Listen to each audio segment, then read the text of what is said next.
Assalamualaikum warahmatullahi wabarakatuh. Selamat malam teman-teman S7D.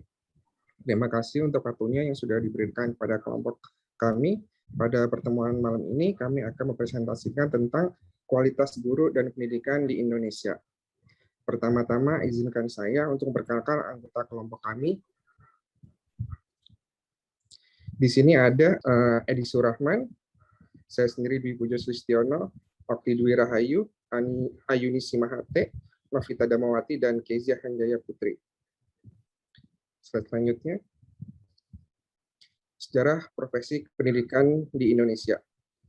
Perkembangan profesi guru di Indonesia, mulainya guru-guru di Indonesia diangkat dari orang-orang yang tidak berpendidikan, khusus orang-orang yang lulus dan sekolah guru.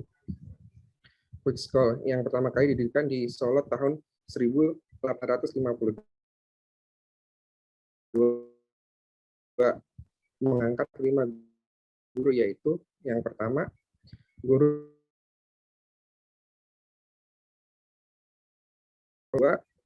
yang bukan dari sekolah keguruan tetapi lulus ujian dari yang diadakan untuk menjadi guru. Ketiga, guru bantu, yakni yang lulus ujian guru bantu. Keempat, guru yang dimagangkan kepada seorang guru senior yang merupakan calon guru.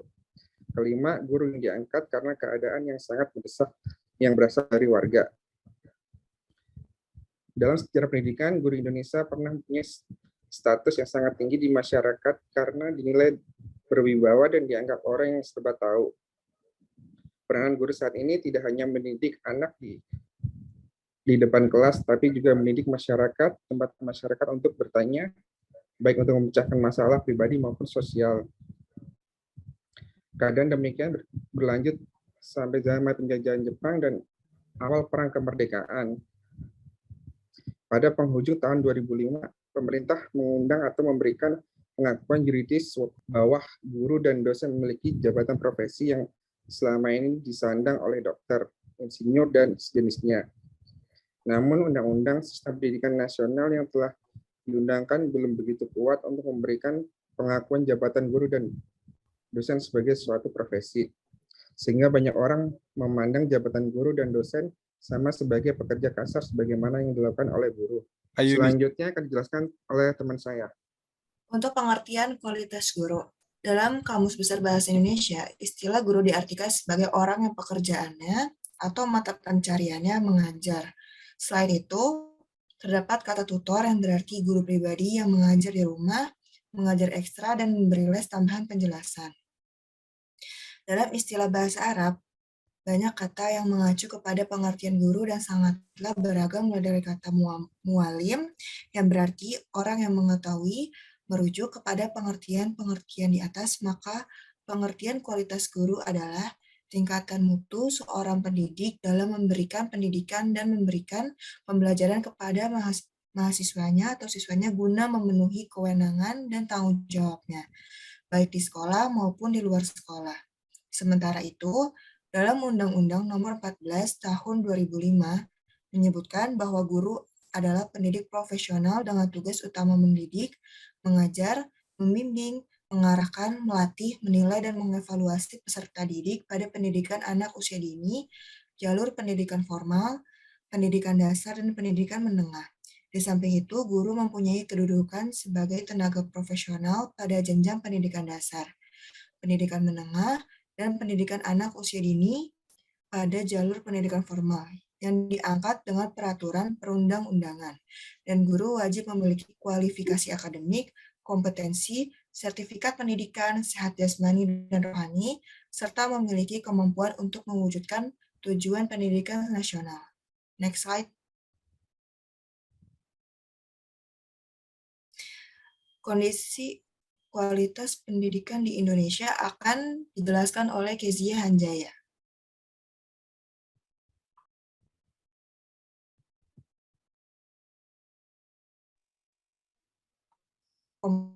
Kondisi kualitas pendidikan di Indonesia. Pendidikan pada dasarnya merupakan salah satu sarana yang berpengaruh besar dalam membentuk sumber daya manusia yang berkualitas. Seperti yang tercantum pada pembukaan Undang-Undang Dasar 1945 Tujuan nasional pendidikan adalah untuk mencerdaskan kehidupan bangsa yang akan menopang kesejahteraan rakyat. Menurut Program for International Student Assessment pada tahun 2012, kualitas pendidikan Indonesia tertinggal jauh dengan standar pendidikan internasional. Indonesia menduduki peringkat ke-4 dari 65 negara partisipan. Melihat kondisi seperti ini menjadi beban tersendiri bagi bangsa Indonesia dalam bersaing dengan negara lain di bidang pendidikan. Sejak pandemi COVID-19, pemerintah mengeluarkan kebijakan pembelajaran jarak jauh yang menyebabkan kualitas pendidikan di Indonesia makin menurun. Tertinggalnya pendidikan di Indonesia karena dipengaruhi oleh salah satu faktor, yakni kualitas guru yang masih rendah. UKG atau nilai tes kualifikasi guru dari tahun 2012 hingga 2015, sekitar 81% guru di Indonesia bahkan tidak lulus.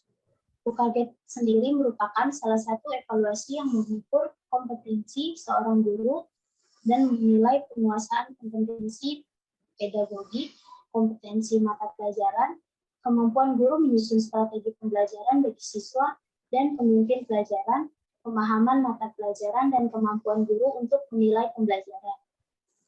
Penyebab utama rendahnya kualitas guru di Indonesia adalah manajemen sumber daya manusia yang kurang optimal dalam perekrutan guru. Next, menurut studi kualitatif yang dilakukan oleh RISE atau Penelitian Peningkatan Sistem Pendidikan, menunjukkan bahwa fokus rekrutmen guru harusnya memenuhi ASN, bukan profesionalitas guru tersebut. Lebih dari 50% guru di Indonesia adalah PNS dan mereka memiliki 90% basis pembelajaran, meski kualitasnya tidak dijamin. Kurangnya manajemen sumber daya manusia yang baik saat merekrut ASN sebagai guru menyebabkan sulitnya membedakan antara guru yang benar-benar ingin mengajar dan yang hanya ingin mencapai status PNS. Saat merekrut ASN, kualifikasi guru kurang diperhatikan, dan guru diharapkan memiliki keinginan yang kuat untuk mendidik siswa dengan baik dan mengajar secara efektif. Guru dengan nilai tinggi lolos seleksi, dan ini tidak efektif dalam hal penyaringan guru untuk menghasilkan guru yang benar-benar profesional. Next slide akan dibacakan oleh rekan saya. Faktor yang mengakibatkan rendahnya kualitas tenaga pendidikan.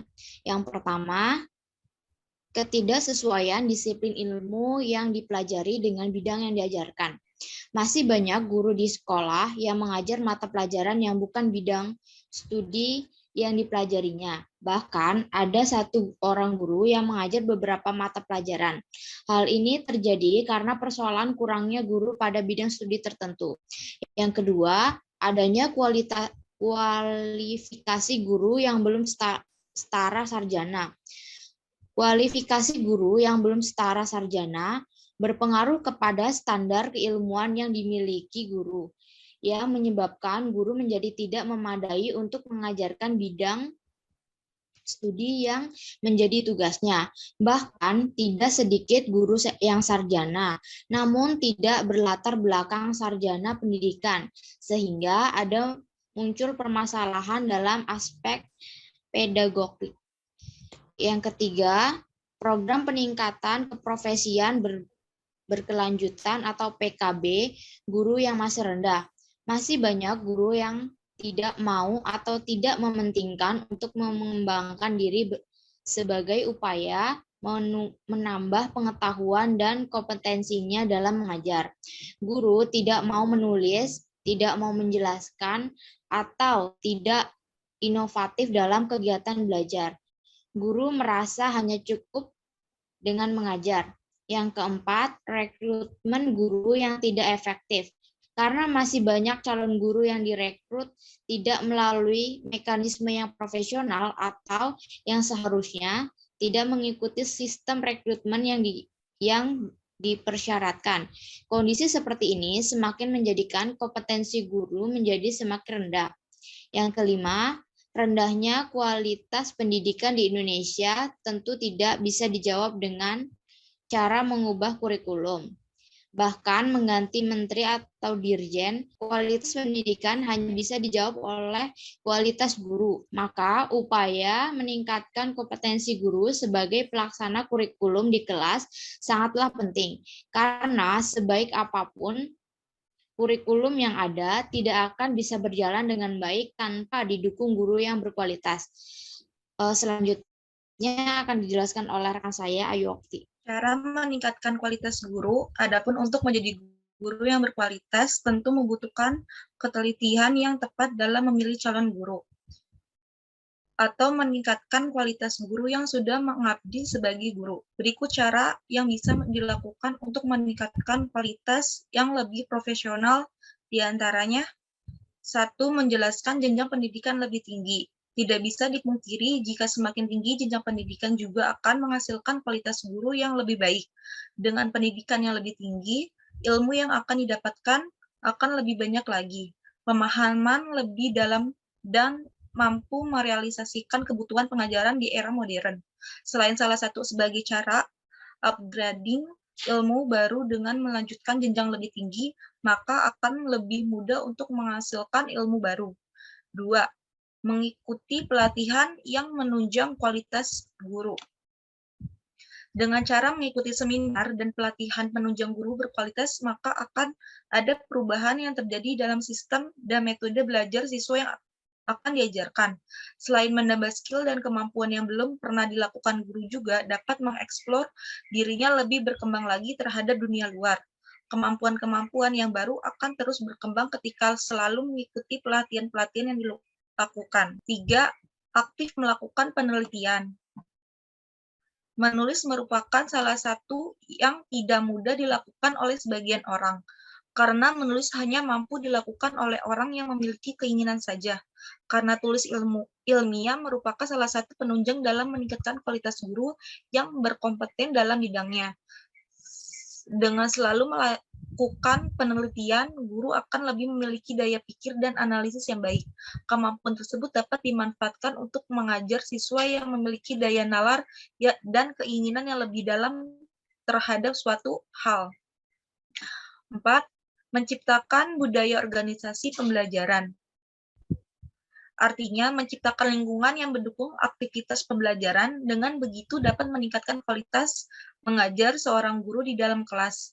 Ada beberapa bentuk organisasi pembelajaran yang baik, diantaranya yaitu memecahkan permasalahan yang sistematis, belajar dari pengalaman masa lalu, belajar dari orang lain, mentransfer pengetahuan dengan cara dan dengan cepat dan efisien di seluruh organisasi. 5. Gerakan guru membaca atau G2M. Guru hendaknya mempunyai kesadaran akan pentingnya membaca untuk mengembangkan wawasan dan pengetahuannya. Guru harus lebih serba tahu dibandingkan peserta didik. Dalam hal ini, guru bisa memanfaatkan buku-buku atau media massa yang tersedia di perpustakaan, sekolah, ataupun toko buku. Atau bisa juga dengan mengakses internet tentang hal-hal yang berhubungan dengan spesialisasinya ataupun pengetahuan umum yang dapat menambah wawasannya. Selanjutnya akan dibacakan oleh teman saya. Baik, untuk strategi untuk memperbaiki perekrutan guru di Indonesia. Mengatasi masalah rendahnya kualitas guru adalah cara yang jelas dapat memperbaiki profil pembelajaran Indonesia. Kebijakan yang sudah dikeluarkan untuk meningkatkan kinerja guru bermacam-macam, mulai dari menaikkan gaji guru, menjalankan program sertifikasi guru untuk mendukung kesiapan guru dalam mengajar, mengintensifkan partisipasi masyarakat dalam pengelolaan sekolah, mengembangkan pelatihan guru prajabatan, serta menghubungkan guru yang sudah berpengalaman dengan guru baru untuk pengembangan yang berkelanjutan. Terlepas dari keberhasilan strategi tersebut, fokusnya adalah memastikan guru dapat bekerja secara efektif setelah mereka diangkat menjadi pegawai negeri sipil atau PNS. Faktanya, fokus Kementerian Pendidikan dan Kebudayaan atau Kemendikbud pada upaya meningkatkan kinerja guru atau mengadakan berbagai pelatihan belum mampu mengatasi masalah mendasar dari buruknya kualitas guru di Indonesia, yaitu bagaimana Kemendikbud dapat memastikan bahwa guru-guru yang diangkat menjadi PNS adalah mereka yang memang memiliki hasrat untuk mengajar dan memenuhi kualifikasi untuk menjadi pendidik. Perekrutan guru saat ini dilakukan melalui seleksi penerimaan calon PNS yang diselenggarakan oleh pemerintah pusat. Dalam proses perekrutan ini, kualitas mengajar tidak menjadi kriteria prioritas karena calon guru dites untuk menjadi PNS, bukan guru profesional. Catatan kebijakan ini akan menilai 3 strategi yang dapat dijalankan oleh Kemendikbud untuk memastikan pemerintah daerah menjadi otoritas utama dalam perekrutan guru, sehingga guru-guru yang direkrut dipilih karena memenuhi kualifikasi yang dibutuhkan dan dapat membantu mengatasi persoalan pendidikan di daerah. Baik, demikian presentasi dari kelompok kami. Kurang lebihnya mohon maaf, semoga bermanfaat. Selamat malam. Wassalamualaikum warahmatullahi wabarakatuh.